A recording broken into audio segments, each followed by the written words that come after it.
राधे दोस्तों, आपका स्वागत है प्रतिभा पटोला ब्लॉग में। मैं हूँ देवभूमि उत्तराखंड के श्रीनगर गढ़वाल से। दोस्तों, मेरे ब्लॉग की शुरुआत हो रही है सुबह की 10 बजे से और आज हम आम का अचार बना रहे हैं, तो आम काट रहे हैं। पर बहुत मुश्किल हो रहा है आम काटना, क्योंकि इनमें गुठली हो रखी है और हाथ कटने का भी काफ़ी डर है। तो देवांशी भी लगी हुई कि मम्मी मैं कट कर देती हूँ, अच्छे से कर भी रही है। तो बस आज हम दोनों का काम यही है और सारा काम हो कर दिया हमने और अब हम कर रहे हैं आराम से आम की कटिंग। दोस्तों, अचार खाने में काफ़ी सरल होता है, लेकिन जब आम का अचार बनाने लग जाओ तो काफ़ी मेहनत लगती है और पूरा दिन ही लग जाता है। हमको भी काफ़ी टाइम लग गया था। हमने पहले तो इनको छोटे छोटे टुकड़ों में करा।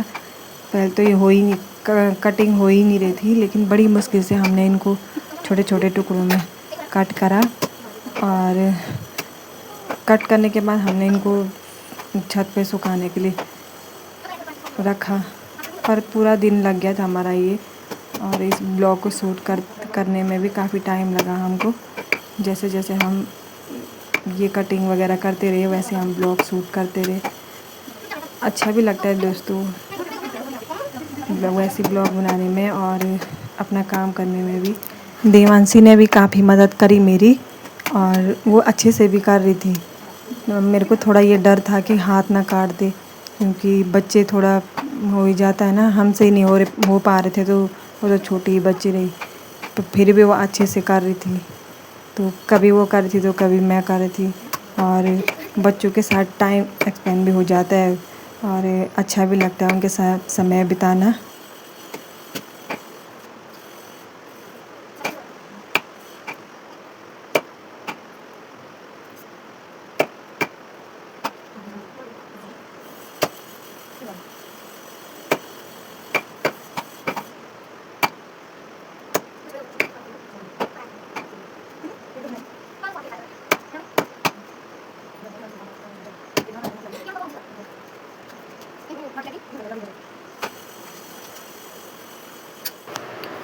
दोस्तों, एक एक करके हमने सारे काट दिए हैं छोटे छोटे टुकड़ों में।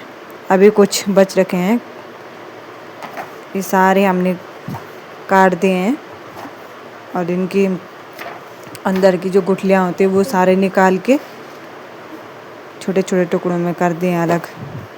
अब हम इनको धूप में सुखाने ले जाएंगे और मैं बना रही हूँ बच्चों को पपीता शेक। इन्होंने बोला मम्मी खाने का मन नहीं है, हमारे लिए शेक बना दो।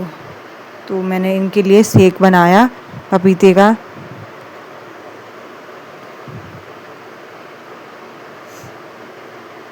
अभी हो रहा है शाम का 5 बजे का टाइम। तो रुद्र को मैं करा रही थी होमवर्क, वहीं से मैंने कपड़े करे फोल्ड, दिन के धुले हुए थे। तो मैंने सोचा क्यों ना साथ साथ बैठ के उसको होमवर्क भी कराऊंगी और कपड़े फोल्ड भी करूं, दोनों काम एक साथ हो जाते हैं। क्योंकि रुद्र को अभी होमवर्क और पढ़ाई कराने में काफ़ी हेल्प चाहिए होती है, तो मैं उसके साथ बैठ के शाम को उसको होमवर्क भी कराती हूँ। वैसे जैसे कुछ छोटा मोटा काम होगा तो वो भी साथ साथ कर लेती हूँ। बच्चों को टाइम देना भी बहुत ज़रूरी होता है, चाहे पढ़ाई हो चाहे खेल हो।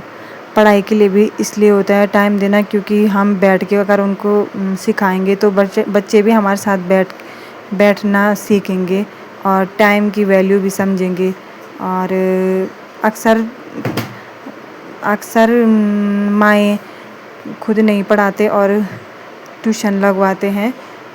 इससे बच्चा मम्मी लोगों के साथ बैठने के लिए तैयार नहीं होते हैं। पर मैंने ट्यूशन नहीं लगाया हुआ, मैं खुद ही उसको पढ़ाती रहती हूँ। दोनों को जितना मुझसे हो सकता है मैं खुद करती रहती हूँ और अच्छे से मान भी जाते हैं दोनों। पहले तो घर से आने के बाद काफ़ी टाइम लगा इनको, मतलब कि 1 महीने में तैयारी नहीं थी बैठने के लिए, क्योंकि 1 महीने से घर में गांव में मस्ती करी, तो यहाँ आके बिल्कुल तैयार नहीं थे पढ़ने के लिए। और अब धीरे धीरे उनकी आदत जैसे बन गई है, तो तब अब तुरंत बैठ के करने लग जाते हैं। और इन दोनों के साथ थोड़ा मेरे को भी काफ़ी नॉलेज हो जाता है, क्योंकि हम लोग भी काफ़ी कुछ चीज़ें भूल जाते हैं और इनको पढ़ाते पढ़ाते थोड़ा थोड़ा करके हमको भी वो चीज़ें फिर कवर हो जाती है। ये नहीं होता है, पढ़ने और सीखने की उम्र नहीं होती दोस्तों, इसलिए जब चाहे जो उम्र हो कुछ ना कुछ पढ़ो, या तो सीखते रहो, छोटों से हो या बड़ों से कुछ ना कुछ सीखने को ज़रूर मिलता है। अभी मैंने रुद्र का होमवर्क कंप्लीट कराऊंगी और उनको ले जाऊंगी फिर पार्क, क्योंकि बच्चों को खेल का टाइम भी बहुत ज़रूरी होता है देना, क्योंकि अंदर ही अंदर बच्चे घुट जाते हैं। इसके बाद होमवर्क पूरा करा के मैं ले जाऊंगी उसको पार्क में घूमने के लिए।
सुबह हमने आम का अचार कट करके रखा था और दिन धूप में सुखाने के लिए सूख गया ये अच्छे से।